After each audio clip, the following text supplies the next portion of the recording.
Добро, кога зборуваме за финансирање на политичките партии во изборна кампања, Државниот завод за ревизија ја следи состојбата и своите наоди и забелешки ги објавува во посебен извештај. Но она, ако може да се забележи на веб страницата на ДЗР, се уште не се објавени извештаите од минатогодишните претседателски избори и парламентарните избори. Практично до каде е изработката на овие извештаи? Благодарам за прашањето. Најнапред за аудиториумот би сакала да укажам која е обврската на Државниот завод за ревизија во текот и после изборната кампања. Надлежноста на Државниот завод за ревизија е уродена во член 84б од Изборниот законник и членот 85 од истиот. Именно, учесниците во изборната кампања се должни до Државниот завод за ревизија да доставуваат периодични во одредени рокови и за периоди извештај за донации, а обврската на Државниот завод за ревизија е да истиот извештај ги објави на својата веб страница. Тоа согласно членот 84б, додека согласно членот 85 Државниот завод за ревизија има обврска да го објави вкупниот финансиски извештај кој го изготвува учесникот во изборната кампања и да изврши ревизија на истиот. Како што споменавте, во 2024 година се одржа и парламентарни и претседателски избори. Имавме 24 вкупно учесници во двата изборни процеси и можам да кажам дека Државниот завод за ревизија ја реализира својата надлежност. На веб страната на Државниот завод за ревизија се објавени сите извештаи кои учесниците ги доставија до Државниот завод за ревизија и можам да кажам дека се завршени сите 20 ревизии се направени ревизии на сите 24 учесници во изборната кампања, од кои 7 за претседателските кандидати и 17 за парламентарните избори. Ревизиите се завршени, како што кажав, во конечните извештаи се за конечни се извештаите за претседателските кандидати, меѓутоа се уште истите не се објавени на веб страната на Државниот завод за ревизија. Се надевам дека ќе бидат во текот на ова или следната недела објавени јавно достапни до сите засегнати страни. Што се однесува до учесниците во парламентарните избори, извештаите се во нацрт верзија и се работи, истите се уште не се конечни. Добро, бидејќи споменавте дека тие за претседателските се конечни. Генерално ќе ве прашам, какви се наудите и во однос на финансиите и во однос на усогласеност со законската регулатива?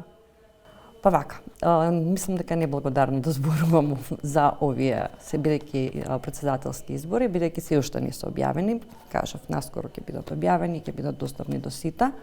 Меѓутоа, генерално, низ годините наназад, што секоја година, освен во 2023 имаме некаков вид на избори, без разлика дали се претседателски, парламентарни или локални, Државниот завод за ревизија ги ревидира учесниците во изборната кампања и ги објавува за секој учесник, изготвуваме посебен ревизорски извештај кој го објавуваме на нашата веб страна. Генерално можам да кажам дека во основа учесниците во изборните кампањи обезбедуваат почитување на законската регулатива. Секако, како и секаде, имаме исклучоци. Во делот на усогласеноста со законите, најчести недостатоци се, подоцнање со затварање на трансакцијската сметка за изборна кампања, постојќи неодредени учесници да изостават дел од извештаите за примените донации, меѓутоа сепак вкупниот финансиски извештај кој е сублиматум на сите тие претходни извештаи го доставиле. Имаме случаи кога учесникот заборава да ја затвори, како што кажав, на време трансакцијската сметка и при тоа е должен да се избрише од Централниот регистар како правен субјект, значи имаме заборавање, односно доцнање. Така, овие забелешки, да речем, се повторуваат кај исти политички субјекти во текот на Па не би рекла дека се повторуваат кај сите, значи кај истите, најчесто овие случаи се јавуваат кај оние учесници во изборна кампања кои можеби прв пат учествуваат во изборниот процес. Така, имате ли забелешки за изборниот законник и генерално за регулативата?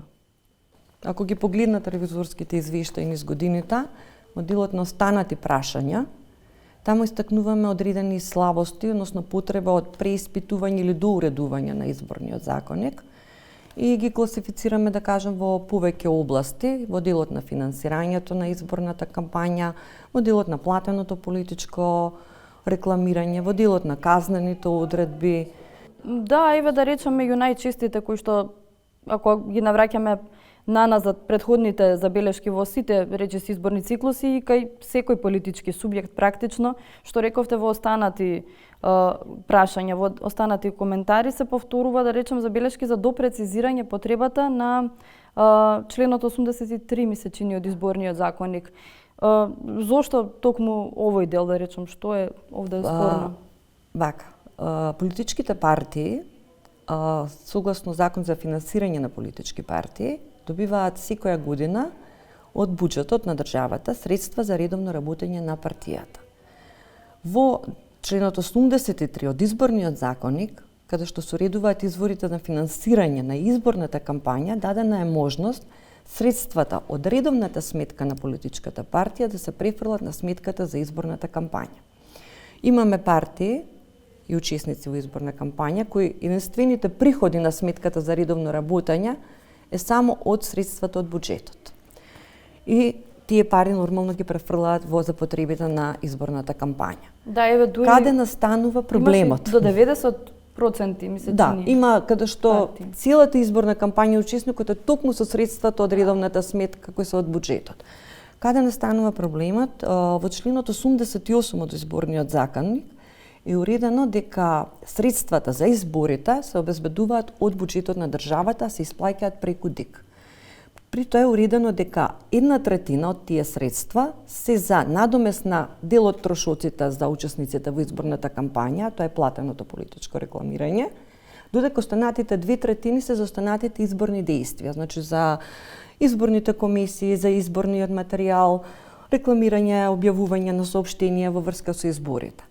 Со самата можност, значи висината на платеното политичко рекламирање е уредена во изборниот законник, значи 2 евра доколку изборите се во еден круг, 2 евра по запишан избирач на територија на републиката и плюс дополнително 1 евро доколку има, ако се работи за председателски избори, нели, дополнително 1 евро за бројот на избирачи на територијата на државата и за локалните избори за оние места каде што ќе има согласно бројот на избирачи на таа единица.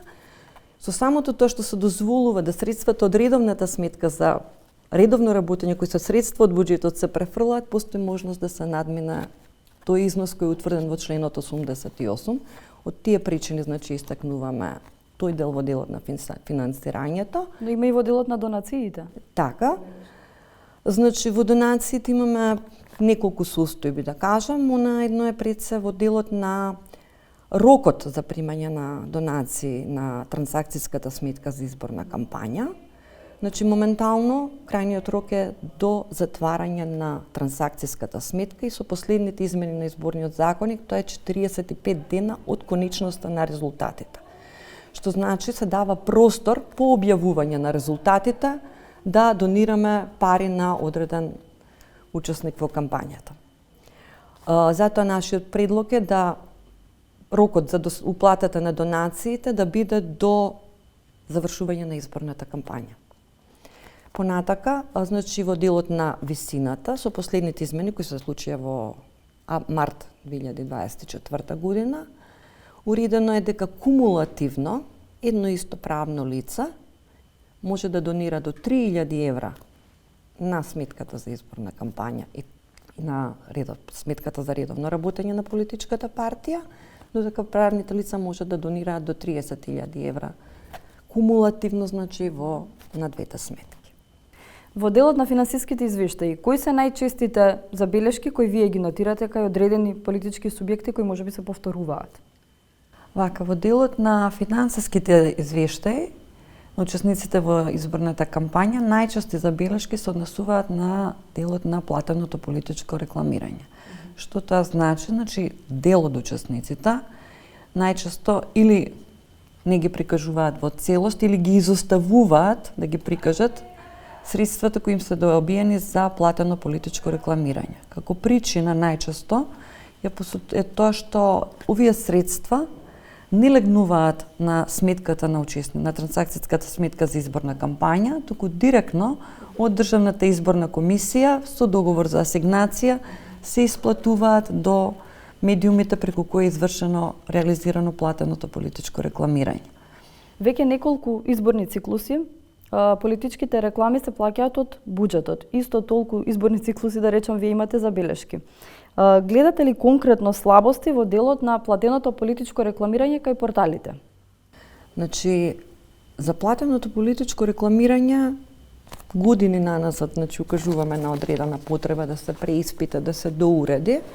И тоа од два аспекта. Значи, едното е во делот на тоа како се врши распределбата на средствата и просторот за рекламирање на учесниците во изборна кампања, како би се обезбедило, да речеме, малце да се преиспита тој начин, или сега е 45 за двете најголеми партии во опозиција, 45 за двете најголеми партии во опозицијата, понатака 7% за оние кои имаат парламентарна група во собранието, 3% за останати независни кандидати. Значи, како би се обезбедило порамномерна распределба на средствата и можност на сите, па и учесници во изборната кампања да бидат подеднакво представени пред аудиториумот, пред гласачите. Тоа е еден дел од нашите, да кажам, сугестии во подобрување на делот на платеното политичко рекламирање, а што се однесува до порталите, значи, останува еден вакуум, да речем, во мониторингот на рекламирањето преку интернет медиумите или порталите. Што тоа значи? Значи, за мониторинг на платеното политичко рекламирање преку радиодифузерите, радијата и телевизиите, мониторинг врши Агенцијата за аудиовизуелни медиумски услуги. Меѓутоа, мониторинг над објавувањето на банерите на порталите нема воспоставен надзор, нема институција која го следи политичкото рекламирање. Изборниот законник кажува, значи, дека 25, максимум 25% од средствата за платено политичко рекламирање може да се користат за рекламирање преку интернет порталите.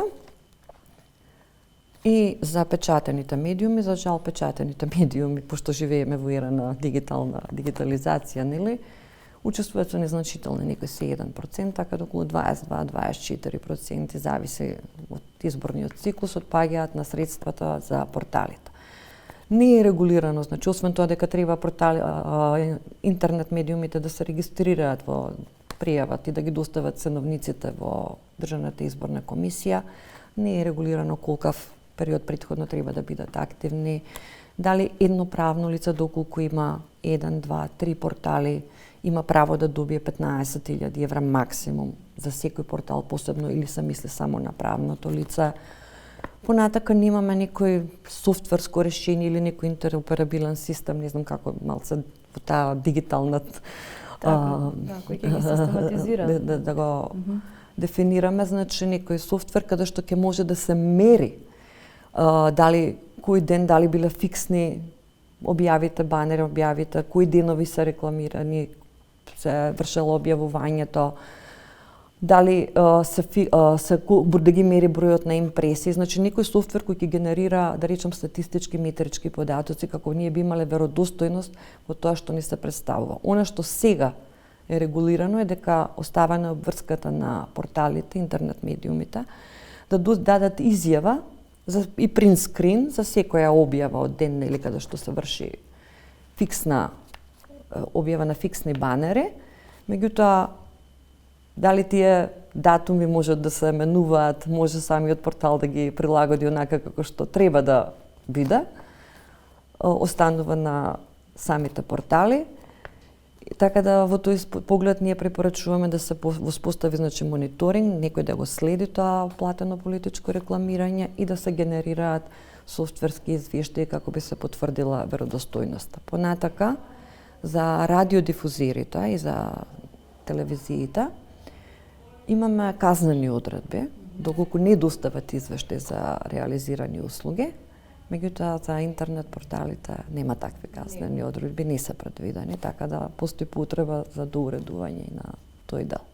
Иако Државниот завод за ревизија ги нема објавено последните извештаи за последните претседателски парламентарни избори, од друга страна да речеме веќе споменам дека антикорупцијската комисија има објавено посебен извештај и за претседателски и за парламентарни избори.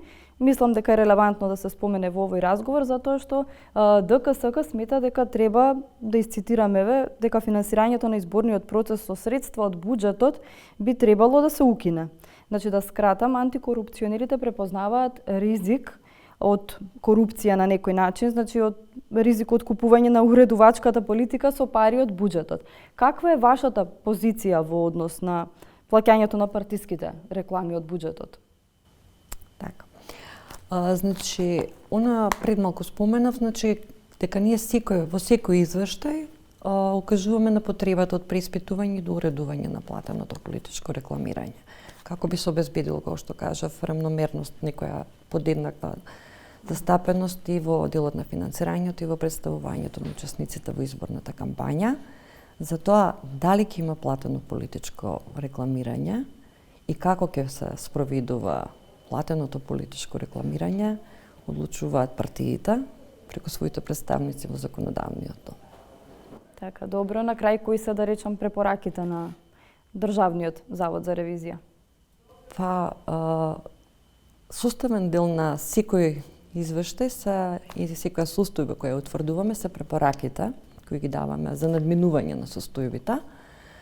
За разлика од останатите, да речам, политичките партии кои секоја година тие се, да речам, постојани субјекти, некои подолгорочни субјекти. На ревизија, да.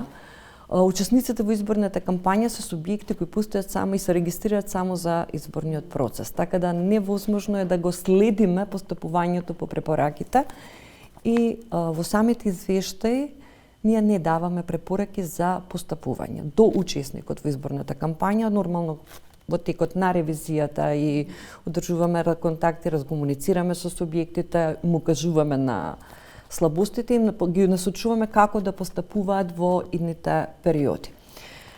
Во делот на останати прашања, каде што ги истакнуваме главните состојби, да кажеме, кои сметаме дека влијаат пред се во законската регулатива и се на некој начин можеби причина за одредени состојби, сметаме дека надлежните институции треба да постапат по тие укажувања кои ги даваме секоја година, во секој извештај, ревизорски извештај, во континуитет, да постапат како би се надминала тие состојби.